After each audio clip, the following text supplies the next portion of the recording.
Friends, നമ്മൾ പാർട്ട്ണർഷിപ്പിൽ ഏറ്റവും അവസാനത്തെ ഭാഗത്തിലോട്ടാണ് വന്നിരിക്കുന്നത്. ഏതാണെന്ന് നിങ്ങൾക്ക് എല്ലാവർക്കും ഇതിനോടകം തന്നെ അറിഞ്ഞിട്ടുണ്ടാവുമല്ലോ അല്ലെ. Dissolution of A partnership firm. Mark നല്ലോണം സ്കോർ ചെയ്യാൻ പറ്റുന്ന ഒരു ചാപ്റ്റർ ആണ്. ബാക്കിയുള്ള ചാപ്റ്ററുമായിട്ട് ഒരു ബന്ധവും ഇല്ല. നമ്മൾ പഠിച്ച പാർട്ട്നേഴ്സ് ക്യാപിറ്റൽ അക്കൗണ്ട് മാത്രം വരുമായിരിക്കും. അതല്ലാതെ ആ ചാപ്റ്ററിൽ പഠിച്ച ഒരു കാര്യവും, അതായത് അഡ്മിഷനിലോ റിട്ടയർമെന്റിലോ ഡെത്തിലോ ഇതിലൊന്നും പഠിച്ച ഒരു കാര്യവും ഡിസൊല്യൂഷനിൽ ഇല്ല. ഡിസൊല്യൂഷന് നമുക്ക് ചോദിക്കാൻ തിയററ്റിക്കലി സാധ്യതയുള്ള ചില ക്വസ്റ്റ്യൻസ് ഉണ്ട്. അത് നമ്മൾ ഇന്ന് ഡിസ്കസ് ചെയ്യുന്നതായിരിക്കും. അതല്ലാതെ കൂടുതലും പ്രോബ്ലം ആയിട്ട് വരുന്നത് ഒരു അക്കൗണ്ട് വരയ്ക്കാനായിരിക്കും കൂടുതലും വരിക. ഒരു വലിയ പ്രോബ്ലം ആയിട്ട് വരാൻ സാധ്യതയുണ്ടോ എന്ന് പറഞ്ഞു കഴിഞ്ഞാൽ ഡൗട്ട്ഫുൾ തന്നെയാണ് കേട്ടോ. ഇനി ഡിസൊല്യൂഷൻ ഓഫ് പാർട്ട്ണർഷിപ്പ് ഫേം എന്താ അതിന്റെ അർത്ഥം എന്ന് വെച്ചാൽ ഫേം എന്നെ പൂട്ടിപ്പോവാണ് എന്നാണ് അർത്ഥം. ഇനി മുതൽ ആ ഫേം കണ്ടിന്യൂ ആവില്ല. എല്ലാ പാർട്ട്നേഴ്സും അവിടെ നിന്ന് ടെർമിനേറ്റ് ആവുകയാണ്. എല്ലാ ബുക്സും ക്ലോസ് ചെയ്യണം. അപ്പൊ ഇത്രയും നാളും ആ ഫേമിൽ എന്തൊക്കെ ഉണ്ടായിരുന്നോ അതെല്ലാം നമ്മൾ എന്ത് ചെയ്യണം? എല്ലാത്തിനെയും വിറ്റ് കാശാക്കി മാറ്റിയിട്ട് നമുക്കുള്ള ബാധ്യതകൾ, നമുക്കുള്ള കടങ്ങൾ ഇതെല്ലാം നമ്മൾ കൊടുത്തു തീർത്തിട്ട് ഫേമിനെ തന്നെ ക്ലോസ് ചെയ്യണം. ഒന്നും വെച്ച് വെക്കാൻ പാടില്ല. റിയൽ ലൈഫിൽ ഇതിന് കുറച്ച് സമയം എടുക്കും. എല്ലാം കൂടി ഒരു ദിവസം കൊണ്ട് വിറ്റ് തീർത്തിട്ട് നമുക്ക് കടബാധ്യത ഒക്കെ ഒറ്റ ദിവസം കൊണ്ട് കൊടുത്തു തീർത്തിട്ട് നമുക്ക് ചെയ്യാനൊന്നും പറ്റില്ല. ഇതൊരു വാസ്റ്റ് ടോപ്പിക് ആണ്. പക്ഷെ അതിന്റെ ഒരു അംശം, അതിന്റെ ഒരു ഓവർവ്യൂ മാത്രമാണ് നിങ്ങൾക്ക് പ്ലസ് ടുവിൽ പഠിക്കാനുള്ളത്. ഇതില് തിയററ്റിക്കൽ പോർഷൻ ആയിട്ട് നിങ്ങൾക്ക് ചോദിക്കാൻ സാധ്യത ഉള്ളത് എന്തുകൊണ്ടായിരിക്കാം ഈ ഫേം വന്നിട്ട് ഡിസൊല്യൂട്ട് ആയി പോവാൻ കാരണം, എന്തൊക്കെ കാരണങ്ങൾ കൊണ്ടായിരിക്കാം ഈ ഫേം ക്ലോസ് ആവാനുള്ള കാരണം എന്നായിരിക്കും ചിലപ്പോൾ ചോദിക്കുക. അതിനുള്ള പോയിന്റ്സ് നിങ്ങളുടെ സ്ക്രീനിൽ തന്നെ ഉണ്ട്. Number 1, dissolution by agreement. ഇപ്പോ ഒരു പാർട്ട്ണർഷിപ്പ് ഫേം തുടങ്ങുമ്പോൾ തന്നെ നമ്മൾ വിചാരിച്ചിട്ടുണ്ടാവും, അതായത് 5 വർഷം കഴിഞ്ഞിട്ട് അല്ലെങ്കിൽ 6 വർഷം കഴിഞ്ഞിട്ട് നമ്മൾ ഇത് നിർത്തും, 6 വർഷത്തേക്ക് വേണ്ടി മാത്രമാണ്, അല്ലെങ്കിൽ ഒരു 10 വർഷത്തേക്ക് വേണ്ടി മാത്രമാണ്, അത് കഴിഞ്ഞു കഴിഞ്ഞാൽ നമുക്ക് വേണ്ട, നമുക്ക് ഇത് ക്ലോസ് ചെയ്യാം എന്ന് ഓൾറെഡി എഗ്രിമെന്റിൽ ഉണ്ടെങ്കിൽ ആ എഗ്രിമെന്റ് പ്രകാരം നമ്മൾ എന്ത് ചെയ്തേ പറ്റൂ? ഫേം പൂട്ടിപ്പോയേ പറ്റൂ. ചിലപ്പോ നമ്മൾ മനുഷ്യന്മാരാണ്, നമ്മുടെ ചിന്താഗതി മാറും, നമ്മുടെ കോൺസെപ്റ്റ്സ് മാറും, നമ്മുടെ എല്ലാ തോട്ട് പ്രോസസ്സും മാറും. ബിസിനസ് തുടങ്ങി കാശ് കയ്യിൽ വരാൻ തുടങ്ങുമ്പോൾ സ്വാഭാവികമായിട്ടും ആർക്കാണ് കാശ് വേണ്ടാത്തത് അല്ലെ? എത്ര കിട്ടിയാലും മതിയാവില്ല എന്ന് പറയുന്ന ഒരു കോൺസെപ്റ്റ് ആണ്. അപ്പൊ സ്വാഭാവികമായിട്ടും 5ാമത്തെ വർഷം അല്ലെങ്കിൽ 6ാമത്തെ വർഷം നമ്മൾ നല്ല നിലയിൽ പോയിക്കൊണ്ടിരിക്കുന്ന സ്ഥാപനത്തിന് പൂട്ടാൻ നമുക്കൊരു മനസ്സ് കുറച്ചൊന്ന് നമ്മളോട് ഒന്ന് വേണോ എന്നുള്ള ഒരു സെക്കൻഡ് ക്വസ്റ്റ്യൻ നമ്മളോട് ചോദിക്കും. അപ്പൊ സ്വാഭാവികമായിട്ടും ആ എഗ്രിമെന്റിനെ അല്ലെങ്കിൽ ലൈസൻസിനെ പുതുക്കേണ്ടി വരും. അതിന്റെ പ്രൊസീജിയർ എന്നൊക്കെ പറയുന്നത് കുറച്ച് വ്യത്യാസമാണ്, അതിലോട്ട് പോകുന്നില്ല. പക്ഷെ ജനറലി ഒരു എഗ്രിമെന്റ് പ്രകാരം 6 വർഷം കഴിഞ്ഞാൽ പൂട്ടണം അല്ലെങ്കിൽ ക്ലോസ് ചെയ്യണം എന്ന് എഗ്രിമെന്റിൽ ഓൾറെഡി ഉണ്ട് എന്നുണ്ടെങ്കിൽ എഗ്രിമെന്റ് പ്രകാരം ഫേം പൂട്ടിപ്പോണം, ഡിസൊല്യൂട്ട് ആയേ പറ്റൂ. ഇത് നമ്പർ 1. ഇനി നമ്പർ 2, കമ്പൽസറി ഡിസൊല്യൂഷൻ. പ്രത്യേക കാരണങ്ങൾ കൊണ്ട്, അതായത് കമ്പൽസറി ആയിട്ട് ഡിസൊല്യൂട്ട് ചെയ്തേ പറ്റൂ എന്നുള്ള ഒരു അവസ്ഥ വരിക, അതായത് കണ്ടിന്യൂസ് ആയിട്ട് ലോസ് വരിക. ഇനി അങ്ങോട്ടേക്ക് ഈ സ്ഥാപനത്തിന് ഒരു എന്താ പറയാ, ഒരു പുനർജന്മം എന്ന് പറയുന്ന ഒരു സംഭവം ഇല്ല, അല്ലെങ്കിൽ ഇത് എന്തുകൊണ്ടും ഒരിക്കലും ഇത് പ്രോഗ്രസ് ആവില്ല, തുടങ്ങിയത് തൊട്ടിട്ട് ഈ നിമിഷം വരയ്ക്കും ഇത് നഷ്ടത്തിൽ തന്നെയാണ് പോയിക്കൊണ്ടിരിക്കുന്നത് എന്നാണെങ്കിൽ അത് വേറെ വഴിയില്ല, കമ്പൽസറി ആയിട്ട് അത് പൂട്ടേണ്ട ആവശ്യം വരും. അപ്പോ സെക്കൻഡ് 1, കമ്പൽസറി ഡിസൊല്യൂഷൻ. മൂന്നാമത്തത്, on the happening of certain contingency. നിങ്ങൾ തന്നെ ഒന്ന് ആലോചിച്ച് നോക്കൂ, വയനാട്ടിൽ അത്രയും വലിയൊരു ദുരന്തം വന്നു അല്ലെ, ഒരു സ്കൂൾ തന്നെ ഇല്ലാതായി. സോ അവിടുത്തെ റെക്കോർഡ്സ്, അവിടുത്തെ എല്ലാ കാര്യങ്ങളും നഷ്ടപ്പെട്ടു. ഇപ്പൊ അവിടെ ആ സ്കൂൾ പ്രവർത്തിക്കുന്നുണ്ടോ? ഇല്ല. അപ്പോ നമ്മുടെ കൺട്രോളിൽ അല്ലാത്ത ചില കണ്ടിൻജൻസീസ്, അതായത് നാച്ചുറൽ ഒക്കറൻസസ് ആവാം, സുനാമി, എർത്ത് ക്വേക്ക്, ഇങ്ങനത്തെ കാര്യങ്ങളൊക്കെ വന്നിട്ട് ആ ഫേമിനെ തന്നെ അങ്ങോട്ട് നശിപ്പിച്ചു. ഒരു അംശം പോലും അതിന് റിക്കവർ ആവാൻ പറ്റാത്ത ഒരു അവസ്ഥയിലാണ് ഇപ്പൊ ആ ഫേം ഉള്ളത് എന്നുണ്ടെങ്കിൽ അവിടെയും ഫേം പൂട്ടേണ്ട അവസ്ഥ വന്നു കഴിഞ്ഞു. ഇനി 4ാമത്തത്, ഡിസൊല്യൂഷൻ ബൈ നോട്ടീസ്. ഇതൊക്കെ ഒരു പ്രത്യേക തരം സംഭവമാണ്. ഇപ്പൊ 3 ആൾക്കാരുള്ള സ്ഥലത്ത് ഒരു പാർട്ട്ണറിന് തോന്നുകയാണ് തനിക്ക് മാത്രം അവിടെ ഡ്യൂ റെക്കഗ്നിഷൻ കിട്ടുന്നില്ല, അല്ലെങ്കിൽ തനിക്ക് മാത്രം അവിടെ വേണ്ടത്ര പരിഗണന കിട്ടുന്നില്ല എന്ന് ഏതെങ്കിലും ഒരു പാർട്ട്ണറിന് തോന്നുകയാണെങ്കിൽ സ്വാഭാവികമായിട്ടും അയാള് നോട്ടീസ് അയക്കും. അതായത് എനിക്ക് ഇനി മുതൽ ഈ ഫേം തുടർന്ന് പോകണം എന്നുള്ളൊരു താല്പര്യം ഇല്ല എന്ന് പറയുമ്പോൾ ബാക്കിയുള്ള പാർട്ട്നേഴ്സ് അത് ലീഗലായിട്ട് ഡീൽ ചെയ്യാം. പക്ഷെ എന്നാലും എല്ലാ പാർട്ട്നേഴ്സും ഈക്വൽ ആണ്, എല്ലാ പാർട്ട്നേഴ്സും ഓണേഴ്സ് ആണ്. അപ്പൊ നോട്ടീസ് വന്നു എന്ന് അറിഞ്ഞു കഴിഞ്ഞാൽ ഡിസല്യൂട്ട് ചെയ്യേണ്ട ഒരു ആവശ്യകത അവിടെ വരുന്നുണ്ട്. ഇനി ഡിസല്യൂഷൻ ബൈ കോർട്ട്, ഇതും കുറച്ച് വ്യത്യാസമാണ്. നമ്മൾ ഡ്രഗ്സ് ഡീൽ ചെയ്യുന്ന ഒരു ബിസിനസ് ആണ്, അല്ലെങ്കിൽ ഇല്ലീഗൽ ആയിട്ട് നിയമത്തിനെതിരായിട്ട് നമ്മൾ പല കാര്യങ്ങൾ നടത്തുന്നു, സൊസൈറ്റിനെ ചൂഷണം ചെയ്യുന്ന പോലെ നമ്മൾ പല ബിസിനസ്സുകൾ നടത്തുന്നു എന്ന് കോർട്ടിന് അറിയുമ്പോൾ കോർട്ട് മിണ്ടാതിരിക്കുകയോ? ഒരിക്കലും മിണ്ടാതിരിക്കില്ല. നമുക്ക് സമൻസ് അയക്കും അല്ലെ, നമുക്ക് നോട്ടീസ് അയക്കും, കോർട്ട് ഇടപെടും. കോർട്ട് ഇടപെട്ട് പറയും നിങ്ങൾ എത്രയും പെട്ടെന്ന് പൂട്ടണം, ആൻഡ് ഇതിനുള്ള നിയമ നടപടികൾ നിങ്ങൾ എന്തായാലും അഭിമുഖീകരിക്കേണ്ടിയും വരും എന്ന് കോർട്ട് പറയും അല്ലെ. അപ്പൊ ഡിസല്യൂഷൻ ബൈ കോർട്ട്. അപ്പൊ ഇങ്ങനെ പല സാഹചര്യങ്ങളിലൂടെയാണ് ഫേം എന്താവുന്നത്, ഡിസല്യൂട്ട് ആയി പോകുന്നത്. ഈ പോയിന്റ്സ് ഒക്കെ നിങ്ങളുടെ മൈൻഡിൽ ഉണ്ടാവണം കേട്ടോ. അപ്പൊ ഇതൊരു കാര്യം, ഇതൊരു 2 or 3 മാർക്കിന് വരാം. ഇനി അടുത്തത് distinction between dissolution of partnership and dissolution of firm. ഇത് റിപ്പീറ്റഡ് ആയിട്ട് എല്ലാ ചോദ്യ പേപ്പറുകളിലും ചോദിക്കാൻ സാധ്യതയുള്ളതാണ്. അതായത് പാർട്ട്ണർഷിപ്പും പാർട്ട്ണർഷിപ്പ് ഫേമും തമ്മിലുള്ള ഡിസല്യൂഷന്റെ വ്യത്യാസം എന്താണ്, ഡിസല്യൂഷൻ ഓഫ് പാർട്ട്ണർഷിപ്പ് പറഞ്ഞാൽ എന്താണ്, ഡിസല്യൂഷൻ ഓഫ് പാർട്ട്ണർഷിപ്പ് ഫേം എന്ന് പറഞ്ഞാൽ എന്താണ്, ഇതാണ് നമ്മളോട് ചോദിച്ചിരിക്കുന്ന ചോദ്യം. ആദ്യം തന്നെ ഞാനൊരു ക്യൂ തരാം നിങ്ങൾക്ക്, എന്ന് വെച്ചാൽ ഹിന്റ്.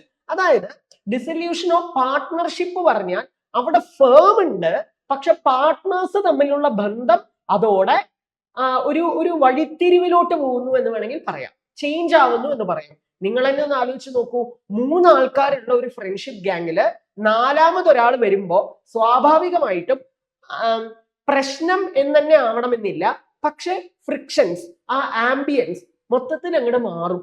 സോ ഒരു ഫ്രണ്ട്ഷിപ്പ് ഗ്യാങ്ങിലെ അങ്ങനെയാണെങ്കിൽ ബിസിനസ് സ്ഥാപനത്തിന്റെ കാര്യം ഒന്ന് ആലോചിച്ച് നോക്കൂ. ഇത്ര നാളും ഞാനും എന്റെ ബാക്കിയുള്ള 2 പങ്കാളികളും, അതായത് പാർട്ട്നേഴ്സും എന്തുണ്ടെങ്കിലും ഞങ്ങളാണ് ലാഭനഷ്ടം ഷെയർ ചെയ്തുകൊണ്ടിരുന്നത്. പെട്ടെന്നൊരു സുപ്രഭാതത്തിൽ ഉള്ളിലോട്ട് ഒരാൾ കയറി വന്നു, അല്ല ഇനി ഉള്ളിലോട്ട് കയറി വരണമെന്ന് പോലും ഇല്ല, ഓൾറെഡി ഉണ്ടായിരുന്ന 3 ആൾക്കാരിൽ ഒരാൾക്ക് തീരെ വയ്യാതാവുകയാണ്, ഇനി അയാൾ അവശനായി, അയാൾക്ക് ജോലി ചെയ്യാൻ ഇനി ഒട്ടും താല്പര്യമില്ല, അയാൾ വിട വാങ്ങുകയാണ് എന്നുണ്ടെങ്കിൽ ബാക്കി 2 ആൾക്കാരില്ലേ ഉള്ളൂ, അത് മിസ്സിംഗ് തന്നെയാണ്. സോ സ്വാഭാവികമായിട്ടും പാർട്ട്നേഴ്സ് തമ്മിലുള്ള ബന്ധത്തിൽ വരുന്ന മാറ്റത്തിനെയാണ് ഡിസല്യൂഷൻ ഓഫ് പാർട്ട്ണർഷിപ്പ് എന്ന് പറയുന്നത്. ഇതിന്റെ ജസ്റ്റ് ഓപ്പോസിറ്റ് ആണ് ഡിസല്യൂഷൻ ഓഫ് പാർട്ട്ണർഷിപ്പ് ഫേം. അവിടെ ബന്ധവും ഇല്ലാതാവുന്നു, ഫേമും കണ്ടിന്യൂ ആവുന്നില്ല, ബിസിനസ്സേ കണ്ടിന്യൂ ആവണില്ല. അതിനെയാണ് ഡിസല്യൂഷൻ ഓഫ് പാർട്ട്ണർഷിപ്പ് ഫേം എന്ന് പറയുന്നത്. ഇത്ര മാത്രമേ ഉള്ളൂ വ്യത്യാസം. ഇനി ഒരുപാട് വ്യത്യാസങ്ങൾ നമുക്ക് പറയാൻ പറ്റില്ലേ? നോക്കൂ പോയിന്റ്സ് ഏതൊക്കെയാണെന്ന്. ടെർമിനേഷൻ ഓഫ് ബിസിനസ്, ബിസിനസ് ഏതിലാ ടെർമിനേറ്റ് ആവുന്നത്, ഡിസല്യൂഷൻ ഓഫ് പാർട്ട്ണർഷിപ്പ് ഫേമില്. ഫേം അവിടെ കണ്ടിന്യൂ ആവണില്ല, പക്ഷെ എന്താ പറയാ, ഈ ഡിസല്യൂഷൻ ഓഫ് പാർട്ട്ണർഷിപ്പില് പാർട്ട്ണർഷിപ്പ് അവിടെ മാറുന്നു, പക്ഷെ ബിസിനസ് അവിടെ കണ്ടിന്യൂ ആവുന്നുണ്ട്. ബിസിനസ് നടന്നോളൂ, നിന്റെ ആവശ്യം ഉണ്ടെന്നില്ല അവിടെ. പറഞ്ഞു മനസ്സിലാവുണ്ടോ? അപ്പൊ അതാണ് dissolution of partnership. Dissolution of പാർട്ട്ണർഷിപ്പില് ബിസിനസ് ടെർമിനേറ്റ് ആവുന്നില്ല, ഡിസല്യൂഷൻ ഓഫ് പാർട്ട്ണർഷിപ്പ് ഫേമില് ബിസിനസ് ടെർമിനേറ്റ് ആവുന്നു. ടെർമിനേറ്റ് ആവുന്നു പറഞ്ഞാൽ ക്ലോസ് ആവണം. ഇനി രണ്ടാമത്തെ നോക്കൂ, settlement of assets and liability. അസറ്റിനെയും ലയബിലിറ്റിനെയും ഒക്കെ നമ്മൾ എങ്ങനെ ഡീൽ ചെയ്യും? ഈ ഡിസല്യൂഷൻ ഓഫ് പാർട്ട്ണർഷിപ്പ് എന്ന് പറയുമ്പോൾ നമ്മുടെ admission, retirement, death, change in profit sharing ratio, ഇതൊക്കെ അവിടെ വരും. അപ്പൊ സ്വാഭാവികമായിട്ടും അവിടെ അസറ്റിനെയും ലയബിലിറ്റിനെയും നമ്മൾ എന്ത് ചെയ്യും?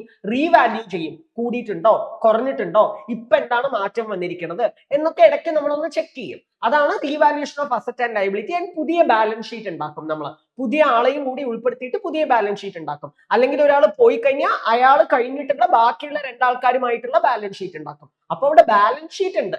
പക്ഷെ ഡിസല്യൂഷൻ ഓഫ് ഫേമിന്റെ കാര്യത്തിൽ ഒന്ന് ആലോചിച്ച് നോക്കൂ, അസറ്റ്സിനെ എല്ലാം വിൽക്കണം നമ്മൾ, എന്നിട്ട് വിറ്റിട്ട് കിട്ടുന്ന കാശ് കൊണ്ട് നമ്മുടെ കടബാധ്യതകളൊക്കെ തീർക്കണം. പറഞ്ഞു മനസ്സിലാവുണ്ടോ? പിന്നെ അവിടെ ബാലൻസ് ഷീറ്റിന് പ്രസക്തി ഇല്ല. അത് വളരെ ഇമ്പോർട്ടന്റ് ആണ്. നമ്മൾ എപ്പോഴാ ബാലൻസ് ഷീറ്റ് ഉണ്ടാക്കുക? ഫേം കണ്ടിന്യൂ ആവണു എന്ന് പറയുമ്പോഴല്ലേ ബാലൻസ് ഷീറ്റ് ഉണ്ടാക്കുള്ളൂ. ഇവിടെ ഫേമേ കണ്ടിന്യൂ ആവണില്ല, പിന്നെ എന്ത് ബാലൻസ് ഷീറ്റ്? അപ്പൊ ബാലൻസ് ഷീറ്റ് വരയ്ക്കാൻ പാടില്ലാത്ത ഒരേ ഒരു ചാപ്റ്റർ ഏതാണെന്ന് പറഞ്ഞു കഴിഞ്ഞാൽ ഡിസല്യൂഷൻ ഓഫ് ഫേം ആണ്. ഓക്കെ. ആൻഡ് മൂന്നാമത്തത് കോർട്ട്സ് ഇന്റർവെൻഷൻ. ഞാൻ നേരത്തെ പറഞ്ഞ പോയിന്റിൽ പറഞ്ഞിട്ടുണ്ടായിരുന്നു അല്ലെ, കോർട്ട് ഇടപെട്ടിട്ടാണോ ഒരു പുതിയ ആൾ ഉള്ളിലോട്ട് കയറ്റുക, അല്ലെങ്കിൽ കോർട്ട് ഇടപെട്ടിട്ടാണോ ഒരു പാർട്ട്ണർ റിട്ടയർ ആവുക, അതോ കോർട്ട് ഇടപെട്ടിട്ടാണോ ഒരാൾ മരണപ്പെടുക? ഒരിക്കലും അല്ല അല്ലെ. ഈ അഡ്മിഷൻ, റിട്ടയർമെന്റ്, ഡെത്ത് എന്നൊക്കെ പറയുന്നത് കോർട്ടിന്റെ സാന്നിധ്യം അവിടെ വേണം എന്നില്ല. പക്ഷെ ഒരു ഫേം പൂട്ടിപ്പോവാൻ കോർട്ട് ഒരു കാരണമാവാം. മേ ബി എന്നേ പറഞ്ഞിട്ടുള്ളൂ കേട്ടോ, മേ. അതായത് എന്താ പറയാ, ഒരു ഫേം പൂട്ടിപ്പോണോ വേണ്ടയോ എന്നുള്ളത് കോർട്ടിന് തീരുമാനിക്കാം. അതിനുള്ള പവർ കോർട്ടിനുണ്ട്. പക്ഷെ നിങ്ങൾ ആരൊക്കെ ഉള്ളിലോട്ട് ചേർക്കണം, ആരെ പുറത്താക്കണം എന്ന് അൺലെസ് ആൻഡ് അൺടിൽ ആ പാർട്ട്ണർ എനിമി കൺട്രിയുമായിട്ട് ബന്ധമുള്ള ഒരാളാണെങ്കിൽ നിയമപ്രകാരം അയാളെ ചേർത്തരുത്. അല്ലാതെ നമ്മളുടെ ഫ്രണ്ട്സിനെ പാർട്ട്ണറായിട്ട് ചേർക്കാനൊന്നും കോർട്ടിന്റെ പെർമിഷൻ നമുക്ക് ആവശ്യമില്ല. പറഞ്ഞ മനസ്സിലാണ്. അപ്പൊ കോർട്ട് ഇടപെടില്ല. Okay. And next one, economic relationship. എന്താ ഈ എക്കണോമിക് റിലേഷൻഷിപ്പ് പറഞ്ഞാൽ? സാമ്പത്തികപരമായിട്ടുള്ള ബന്ധം മാറുന്നു എന്ന് പറഞ്ഞു. സാമ്പത്തികപരമായിട്ടുള്ള ബന്ധമാണ് കൂടുതലും മാറുന്നത്. എങ്ങനെ? അത് പക്ഷെ അവിടെ കണ്ടിന്യൂ ആവും. മാറുന്നു പക്ഷെ കണ്ടിന്യൂ ആവും. ഇപ്പൊ 3 ആൾക്കാരുള്ള സ്ഥലത്ത് ഒരാൾ പോയി കഴിഞ്ഞാലും ബാക്കിയുള്ള ലാഭനഷ്ടം ആര് ഷെയർ ചെയ്യും? ബാക്കിയുള്ള പാർട്ട്നേഴ്സ് ഷെയർ ചെയ്യും. അവിടെ ഫേം കണ്ടിന്യൂ ആവുന്നുണ്ട്. പക്ഷെ ഡിസൊല്യൂഷൻ ഓഫ് ഫേമിന്റെ കാര്യം ഒന്ന് ആലോചിച്ച് നോക്കിക്കേ. അവിടെ ഫേമേ ഇല്ലാതാവുകയാണ്. അപ്പൊ പിന്നെ എന്ത് പണപരമായിട്ടുള്ള ബന്ധം? എല്ലാം കൊടുത്തു തീർത്തു, കടബാധ്യതകളൊക്കെ അടച്ചു, കിട്ടാനുള്ളതൊക്കെ കിട്ടിക്കഴിഞ്ഞു. പിന്നെ അടുത്ത വർഷം പോയിട്ട് എനിക്ക് കാശുത പറഞ്ഞു കഴിഞ്ഞാൽ ആര് തരാൻ? ആരും തരില്ല. അപ്പൊ അവിടെ എക്കണോമിക് റിലേഷൻഷിപ്പും അവസാനിച്ചു.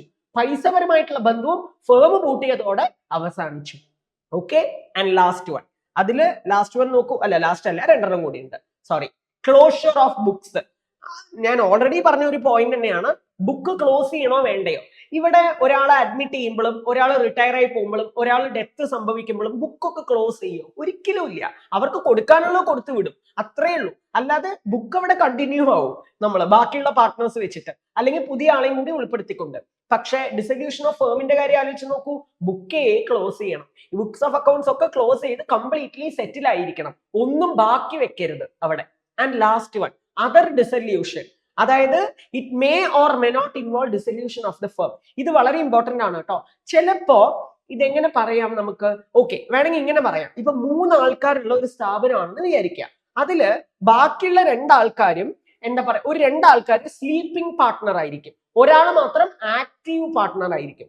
അയാളുള്ള കാരണം കൊണ്ടാണ് ആ സ്ഥാപനമേ മുന്നോട്ട് പോണത്. ബാക്കിയുള്ള ആൾക്കാർ പൈസ ഇട്ടിട്ടുണ്ട് എന്നേ ഉള്ളൂ, പക്ഷെ ആക്റ്റീവായിട്ടൊന്നും പ്രവർത്തിക്കുന്നില്ല. ഇപ്പൊ ഒന്ന് ആലോചിച്ച് നോക്കൂ. ആ ആക്റ്റീവ് പാർട്ട്ണർ എങ്ങാനും ആ സ്ഥാപനത്തിൽ നിന്ന് പോവാണോ എന്ന് വിചാരിക്കൂ. ബാക്കിയുള്ള ആൾക്കാർ ഇത് കണ്ടിന്യൂ ചെയ്യുമെന്ന് നിങ്ങൾക്ക് തോന്നുന്നുണ്ടോ? ഒരിക്കലും ഇല്ല. കാരണം എന്താ? ഭൂരിപക്ഷം ആൾക്കാർക്കും ബേർഡൻ ഓഫ് വർക്ക് എന്ന് പറയുന്നത് ഒരു പ്രഷർ തന്നെയാണ്. സ്വാഭാവികമായിട്ടും കൂടുതൽ വർക്ക് എടുക്കണ്ട എന്നേ പാർട്ട്നേഴ്സ് എസ്പെഷ്യലി വിചാരിക്കുള്ളൂ. അപ്പോ ഇതിൽ പറയുന്ന ഒരു പോയിന്റ് എന്താന്ന് പറഞ്ഞു കഴിഞ്ഞാൽ, ഇത്രയും നാളും ആക്റ്റീവായിട്ട് പ്രവർത്തിച്ചുകൊണ്ടിരുന്ന ഒരാള് ആ സ്ഥാപനം വിട്ട് പോവുകയാണെങ്കിൽ അതൊരു വലിയ അടിയായിരിക്കും ആ സ്ഥാപനത്തിന്. പിന്നെ അത് ചിലപ്പോ ആ സ്ഥാപനം പൂട്ടാൻ തന്നെ ഒരു കാരണമാവാം എന്നാണ് ഇതിൽ പറയുന്നത് കേട്ടോ. അത് കമ്പൽസറി ആയിട്ട് അങ്ങനെ ആയിക്കൊള്ളണം എന്നില്ല, പക്ഷെ അതാവാം എന്നാണ് ഇവിടെ പറയുന്നത്. ആൻഡ് അടുത്തത് എന്താ? It necessary involve dissolution of partnership. ഒന്ന് ആലോചിച്ച് നോക്കൂ. ഡിസൊല്യൂഷൻ ഓഫ് പാർട്ട്ണർഷിപ്പില് ഡിസൊല്യൂഷൻ ഓഫ് ഫേം ചിലപ്പോ വരാം. ചിലപ്പോൾ ഫേമിന് ഒരാൾ പോണ കാരണം കൊണ്ട് ഫേമിന് പൂട്ടിപ്പോണ ഒരു അവസ്ഥ വരാം. പക്ഷെ ഡിസൊല്യൂഷൻ ഓഫ് ഫേമിന്റെ കാര്യത്തിൽ ആലോചിച്ച് നോക്കൂ. അവിടെ ഫേമേ ഇല്ല, പിന്നെന്ത് പാർട്ട്നേഴ്സ് തമ്മിലുള്ള ബന്ധം? ഈ പാർട്ട്നേഴ്സ് തമ്മിലുള്ള ബന്ധം എന്ന് പറയുമ്പോൾ നിങ്ങൾ തെറ്റ് വിചാരിക്കരുത്. ഡെയിലി ഫോൺ വിളിച്ചിട്ട് എവിടെയാ ഉള്ളത്, അങ്ങനത്തെ ബന്ധം അല്ല ഉദ്ദേശിച്ചത്. പൈസപരമായിട്ടുള്ള ബന്ധം, ആ ബിസിനസ് പരമായിട്ടുള്ള ബന്ധവും അവിടെ അവസാനിക്കുന്നു. അപ്പൊ ഫേം ഇല്ല എന്ന് പറയുമ്പോൾ അവിടെ പാർട്ട്ണർഷിപ്പും ഇല്ല. ഇത്രയേ ഉള്ളൂ. ഈ പോയിന്റ്സ് ഒക്കെ നിങ്ങളുടെ മൈൻഡിൽ എന്തായാലും നിങ്ങൾ ഓർത്ത് വെക്കണം. ആൻഡ് റിപ്പീറ്റഡ് ആയിട്ട് ചോദിക്കാൻ സാധ്യതയുള്ളതാണ്. ആൻഡ് നമ്മൾ we are back to the our problem session. ഈ ചാപ്റ്ററിൽ നമ്മൾ വരയ്ക്കുന്ന 3 അക്കൗണ്ടുകൾ. നമ്പർ 1, ഇത്രയും നാളും നമ്മൾ പഠിച്ചത് revaluation account, partners capital account, പിന്നെ ബാലൻസ് ഷീറ്റ് വരയ്ക്കും അല്ലെ.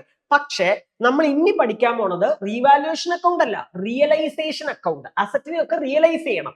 അതായത് അസറ്റ് ഒക്കെ വിറ്റിട്ട് കാശാക്കി മാറ്റണം. പറഞ്ഞു മനസ്സിലാവണം. എന്നിട്ട് ബാധ്യത ഒക്കെ കൊടുത്തു തീർക്കണം. അപ്പൊ നമ്മൾ വരയ്ക്കേണ്ട അക്കൗണ്ട് ഏതാണ്? റിയലൈസേഷൻ അക്കൗണ്ട് ആണ് വരയ്ക്കേണ്ടത്. പിന്നെ പാർട്ട്നേഴ്സ് ക്യാപിറ്റൽ അക്കൗണ്ട് വരയ്ക്കണം. പിന്നെന്താ വരയ്ക്കേണ്ടത്? ബാലൻസ് ഷീറ്റോ? ബാലൻസ് ഷീറ്റ് വരയ്ക്കുമോ നമ്മൾ? ഒരിക്കലും ഇല്ല. ബാലൻസ് ഷീറ്റ് എപ്പോഴാണ് വരയ്ക്കുക? ഫേമിനെ പൂട്ടിപ്പോണ സമയത്താണ്, എന്താ പറയാ, പൂട്ടി പോവാതിരിക്കുന്ന സമയത്താണ് വരയ്ക്കുക. പൂട്ടിപ്പോണ സമയത്ത് സ്വാഭാവികമായിട്ട് അവിടെ ബാലൻസ് എന്ന് പറയുന്നത് ആവശ്യമില്ല, എല്ലാം ക്ലോസ് ചെയ്യണം. അപ്പൊ ബാലൻസ് ഷീറ്റ് വരയ്ക്കരുത്. പകരം എന്താ വരയ്ക്കേണ്ടത്?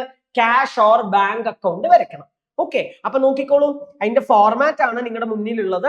It is very easy. It is like A ജഗിൾ game. ഒരു ജഗിൾ ഗെയിം പോലെയാണത്. ഇതെന്താ പറഞ്ഞു കഴിഞ്ഞാൽ, റിയലൈസേഷൻ അക്കൗണ്ട് ഫോർമാറ്റ് ഞാൻ നിങ്ങൾക്ക് പറഞ്ഞു തരേണ്ട ആവശ്യമില്ല. Particular amount. ആദ്യം നിങ്ങൾക്ക് ചോദ്യത്തിൽ ബാലൻസ് ഷീറ്റ് ആയിരിക്കും തന്നിട്ടുണ്ടാവുക. ചോദ്യത്തിന് ബാലൻസ് ഷീറ്റ് തരും. നമ്മൾ ബാലൻസ് ഷീറ്റ് വരയ്ക്കാൻ പാടില്ല എന്നേ ഉള്ളൂ കേട്ടോ. ചോദ്യത്തിന് ബാലൻസ് ഷീറ്റ് തരും. നമ്മൾ എന്ത് ചെയ്യണം? ആ ബാലൻസ് ഷീറ്റിലുള്ള ആ തന്ന അതേപടിയുള്ള അസറ്റുകളെല്ലാം എഴുതി വെക്കണം. നമ്മൾ asset land and building, plant and machinery, നമ്മുടെ ഫർണിച്ചർ ഉണ്ട്, ബിൽ റിസീവബിൾ ഉണ്ട്, സൺട്രി ഡെപ്റ്റർ ഉണ്ട്.